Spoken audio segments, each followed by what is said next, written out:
Hi, guys, and welcome to the podcast where we are no longer sick. I'm the adorable mascot, Matthew, and joining me today is the Dean of Games, the Dean Slater on all platforms. Hey, how's it going? And also joining me today from Trish's Graveyard, we have Gavin. Yeah. So how are you guys doing today? Well, for me,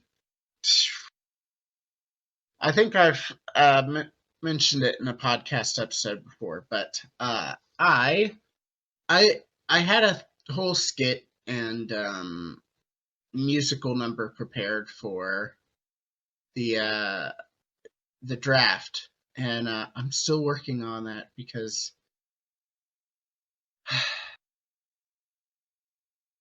I am not familiar with DAWs, DAWs, which are audio programs like Audacity and stuff. And so I'm kind of learning the ropes on that, but unfortunately, plugin compatibility is an issue. So I have one plugin that I want to use for the song, and it doesn't work with Audacity, so I went to a different audio program, and it works with that. But now I got to figure out why, for some reason, it's blocking the plugin is blocking audio from being outputted. So it's just a whole pain in the ass. Interesting. What about you, Gavin? How are you? I'm fine. You almost died. Yep. That's exciting. I hope I never die. I just lost my body. That's it. And this is Extra Extra, your weekly gaming news podcast covering the news leading up to Sunday. Hold on, wait for it. March 31st, 2024. And if you like us, you can go to patreon.com/thebriefing-room. Let's get to some news. Baldur's Gate 3 director says publishers' greed has been fucking up the industry and causing layoffs. The CEO of Larian Studios, Swinbink, I think that's how you say it, I'm not sure, took the opportunity to address it when accepting Best Narrative at the Game Developers' Choice Awards. He said this: "The speeches here have been so good and basically stole all my thunder. All of the things I wanted to talk about, stopping the war and stopping the greed, which has been fucking this thing up for so long. I've been fighting with publishers my entire life, and I keep seeing the same mistake over and over and over. It's always the quarterly profits. The only thing that matters is the numbers. And when you fire everyone, and then the next year you're going to say, shit, I'm out of developers, and you're going to start hiring people again. And then you do acquisitions, and then you put them in the same loop. It's just the same. It's just been broken and broken and broken."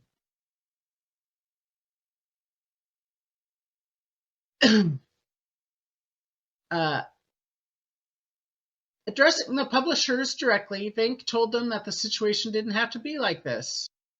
He said, "You don't have to. You can make reserves. Slow down a little bit. Slow down on the greed. Be resilient. Take care of your people. Don't lose the institutional knowledge that's been built up in all those people. You lose every single time. You don't have to go through the same cycle because it really pisses me off." So what do you guys think about what do you think about all of that? Well, personally, I think that he is right. However, this is the worst we've ever seen it.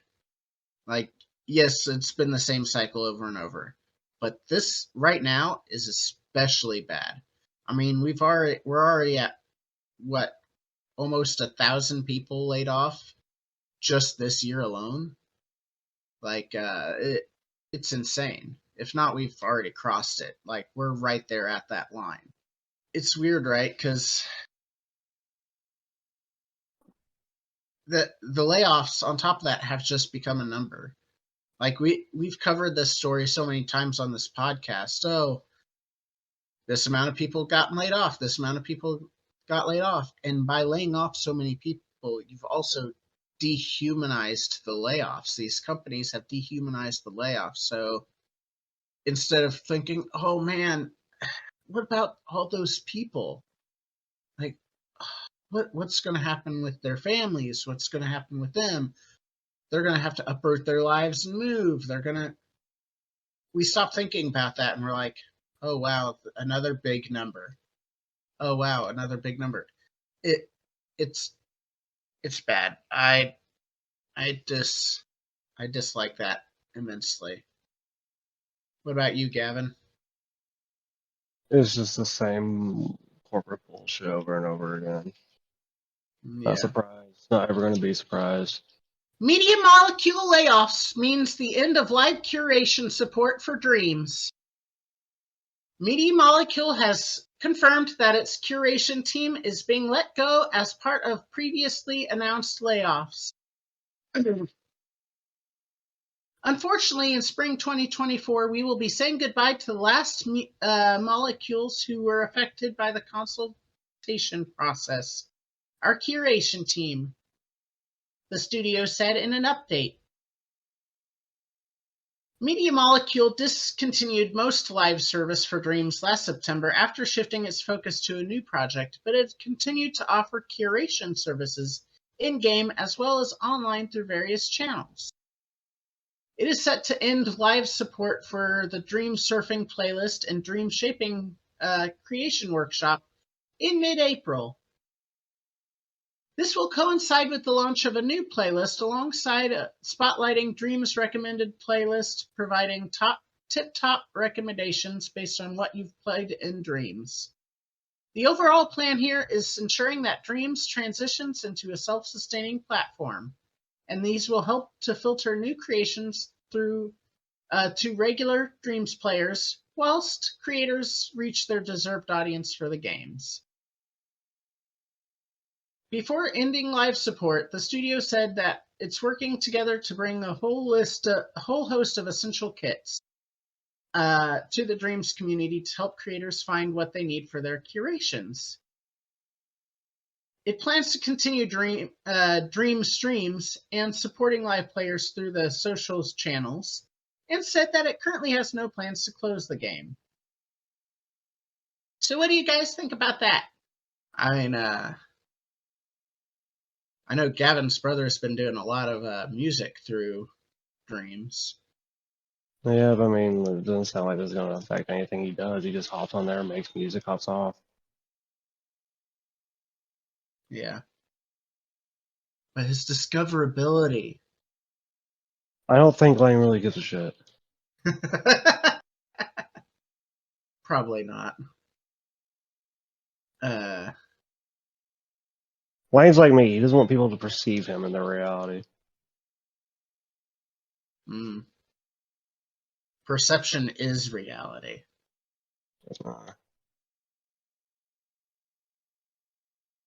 Some people don't want to be noticed. I'm screaming at the top of my lungs for my senpai to notice me.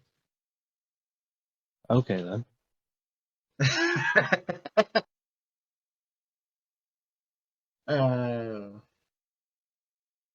Yeah, it kind of sucks. PlayStation just screwed up Dreams in general. How so? The way Dreams operates, they should have made it similar to like a Fall Guys, or like with Halo is now doing now that they've added a Forge mode where it's free to play, but they still have the tools for you to create. They should have had something like that, and then had some monetization program for the top tier things or the stuff that. Yeah, but that's not anywhere near what they wanted for the game. Dreams is essentially what Media Molecule wanted Little Planet to be to begin with, but never got a chance to do so. So, which all of that you're explaining is the exact opposite of what Little Planet was supposed to be, which is literally just create shit and have fun. That's it. Yeah. So they like the whole monetization process and all that shit, like none of the shit they're doing really fucking matters, because it's one of those games that's gonna sustain itself regardless because of the type of game that it is and the type of fan base that went to that game. Yeah, it's only gonna die if people stop caring about it. Yeah, I think they would have had a much bigger pop if it was free to play, whereas no one really wanted to pay. Oh, I shouldn't say no one. Only a very specific audience wanted to pay. What is it, $20 for the game? It was for those tools. No, it was 30 for early access, and then the game came out, and we all thought it was going to stay 30, and it ended up being 60. So and it was an early access for like a year and a half. So people people who paid half the price of the game got to have it for like a year and a half earlier, which that was interesting. But yeah, even so, maybe they could have dropped the price, and not had it free to play, but have it be cheaper. I don't know. It's for a very specific audience, and they outpriced that audience, and it could have had a bigger pop if there was a little bit more there. True, but the bigger pop, regardless, that wasn't the whole point. Like, they didn't give a shit about making the game huge. Yeah. Well, and that's not all about it. Now look at where they're at, though. Yeah, I guess, but that's the price that you have to pay whenever the entire fucking gaming community is run by fucking corporate overlords that just want to make a fucking quick buck real fast, and a bunch of fucking ADHD riddled idiots that hyperfixate on one thing for about 2 weeks and then let it die. Yeah, but they can't tell. I have a very pessimistic approach when it comes to the gaming community at this point, because it's oh yeah, it's shit. The gaming community is trash at this point. Yeah. I actually recently just got into a fight with some people in the community.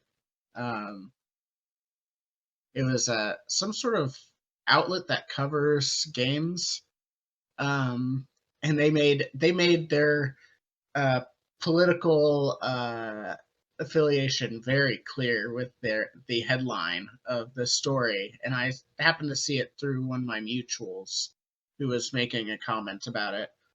But the Pokemon Company hired a new diversity consultant or whatever. Mm-hmm. And the headline was Pokemon Company spends $200,000 to go woke. And so I replied, when companies do something that they agree with, it's the free market. But when companies do something they don't agree with, it's woke virus.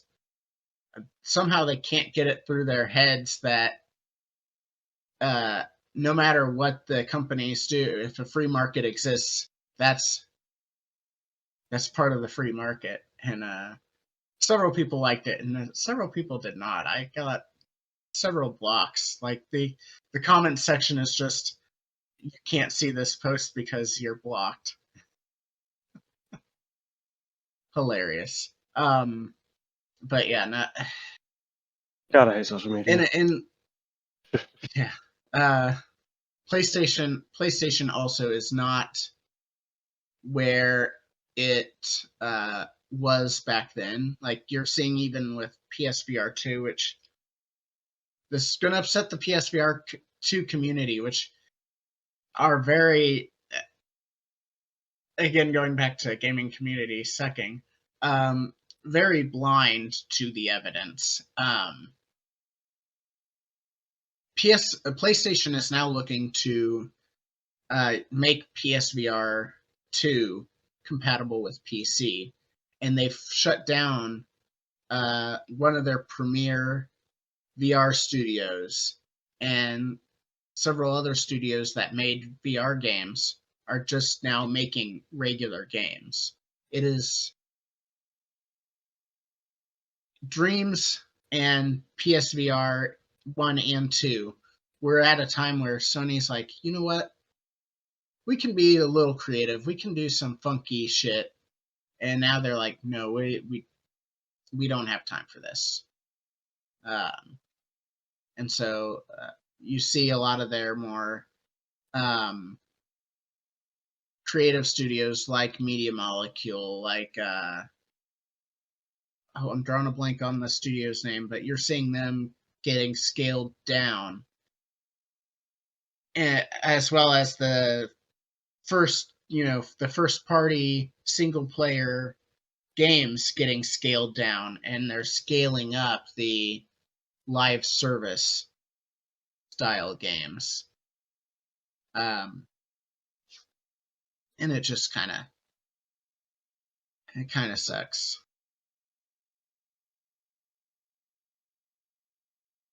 Matthew, you've been kind of quiet about these last two stories. What do you think about them?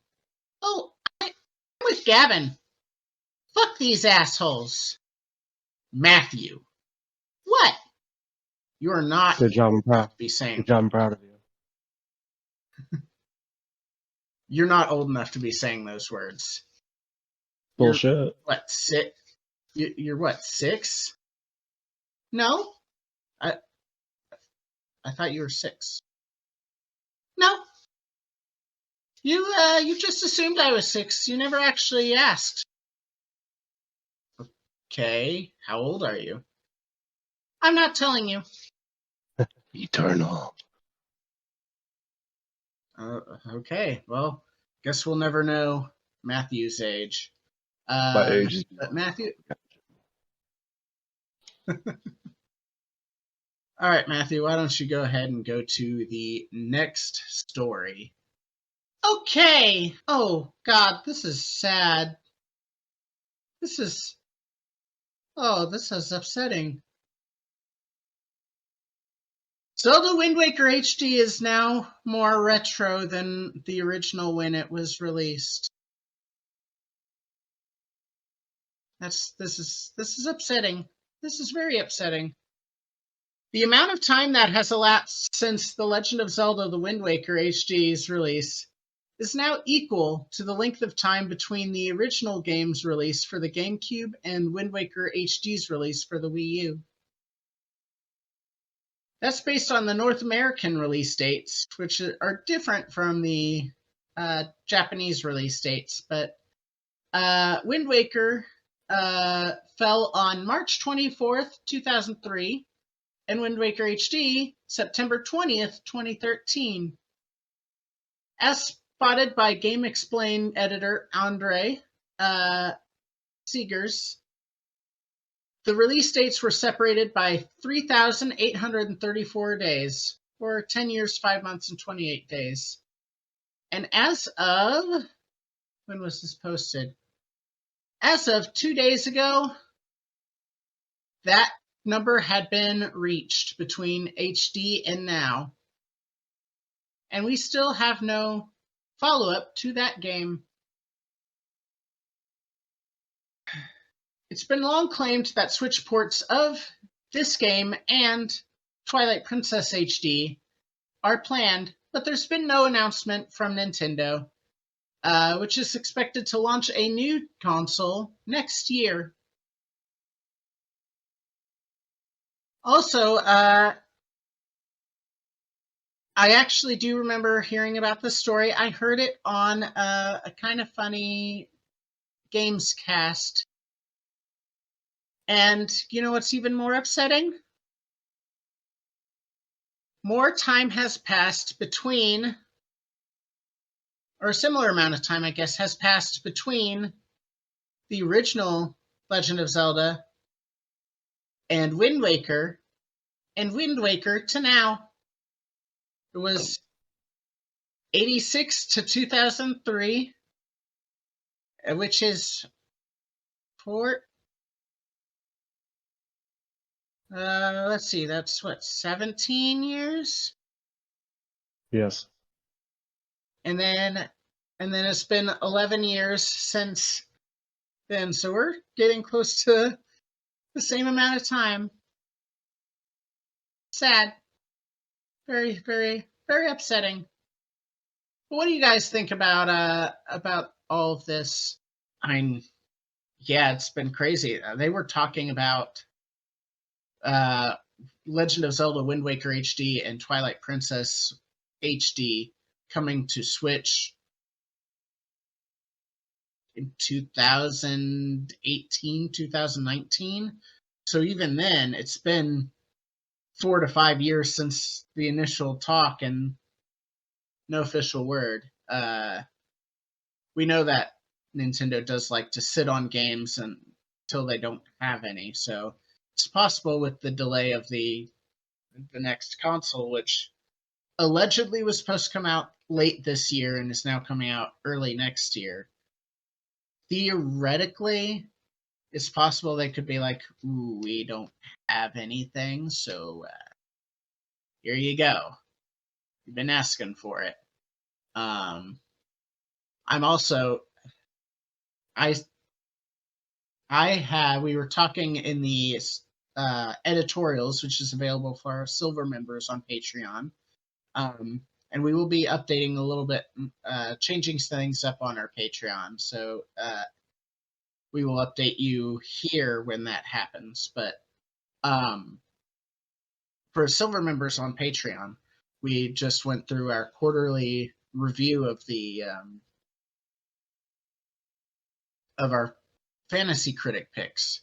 And I picked with my last pick, Metroid Prime 4.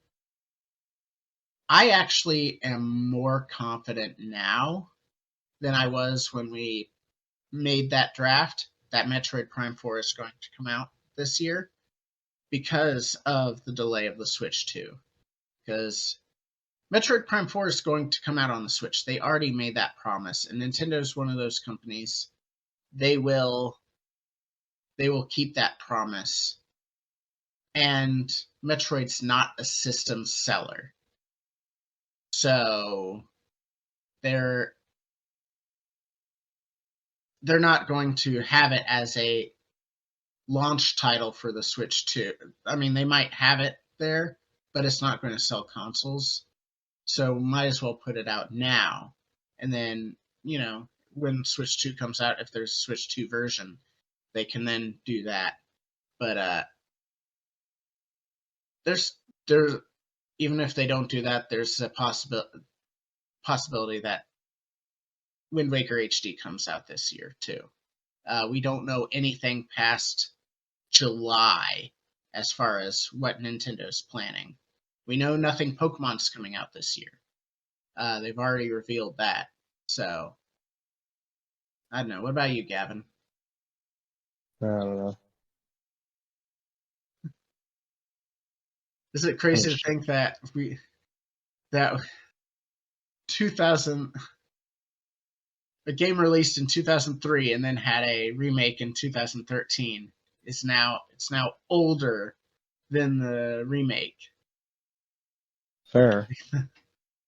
That's crazy. Next story. Persona 6 is reportedly being planned for Xbox. Until recently, the Atlas RPG series had rarely been released on Xbox platforms. That was before last year when 3 games in the Persona series were ported and included in Game Pass, which had only appeared on Xbox twice with the fighting games Persona 4 Arena and Persona 4 Arena Ultimax. There's a strong case for a refreshed interest from Atlas and Xbox, and then according to industry insider Nate the Hate, it's planning to release the next game in the series for Xbox. From the information I've heard, it does seem that Persona 6 will be coming to Xbox. I'm not 100% sure if it'll be day and date with PlayStation version, but considering the way Persona games have been day and date with multi-platform releases at this point, it may be a safe assumption to make. Another reliable Atlas insider recently claimed that Persona 3 Reload and Metaphor ReFantasia are coming to the Nintendo Switch too.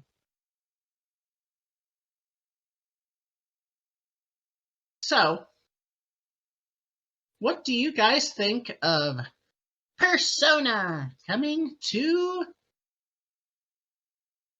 Xbox? I think it's obvious at this point.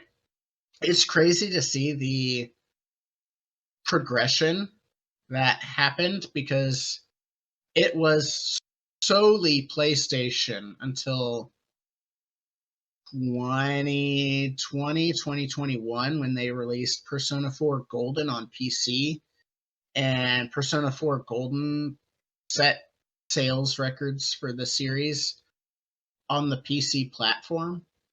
And then they were like, okay, well, let's release other games on other platforms. And then, the other games came to PC and then came to Xbox and were on Game Pass and did really well on Game Pass.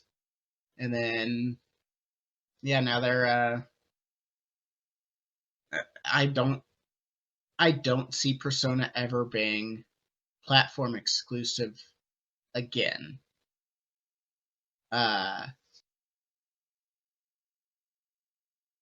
Because as much as hardcore Persona fans apparently dislike 5 created such an interest in the franchise. And now that they know it'll sell on other platforms, they'd be giving up money. And we've established in the previous stories, company make money good, people make money bad.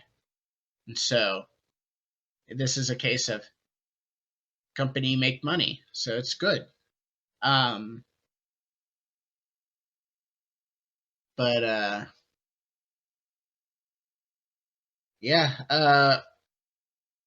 just interested in what Persona 6 is going to be. I'm interested to see if it comes to Game Pass. There's some discussion of whether or not PlayStation's going to back up the Brinks truck to have it on PlayStation Plus instead of Game Pass, or whether Microsoft is going to back up their Brinks truck to have it on Game Pass. But who knows? Do you have anything to say about multi-plat Persona 6? No. Yeah. I'm sure you're tired of me talking about Persona at this point. No, I just don't have any interest in it. Like, it's multi-platform. Like, honestly, a little surprised it hasn't happened sooner. Yeah. Well, I mean, like I said, it didn't get big until Persona 5. And I think that's why a lot of Persona fans dislike it. I'm sure they have reasons of, oh, well, it changed up some of the mechanics, it made the game a little bit easier, blah, blah, blah. But the fact of the matter is that game made no one taught. Did you hear about Persona before Persona 5? Like, no one talks about. Yeah. No one really talked about the franchise until Persona 5.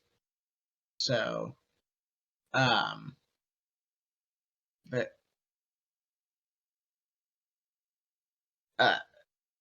that's why they didn't experiment till after that.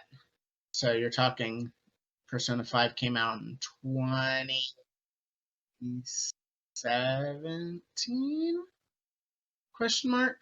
Might have been 2015, and then Royal came out in 2017. But they it wasn't big until then, so they didn't try anything. And then they tried stuff, and it's like, oh, look at this cash flow. Me likey. And then Matthew has started playing Persona 6. And from what I understand, he seems to be enjoying it quite a bit. But I'm sure we want to get out of here, so I'll have Matthew say his closing bit, and then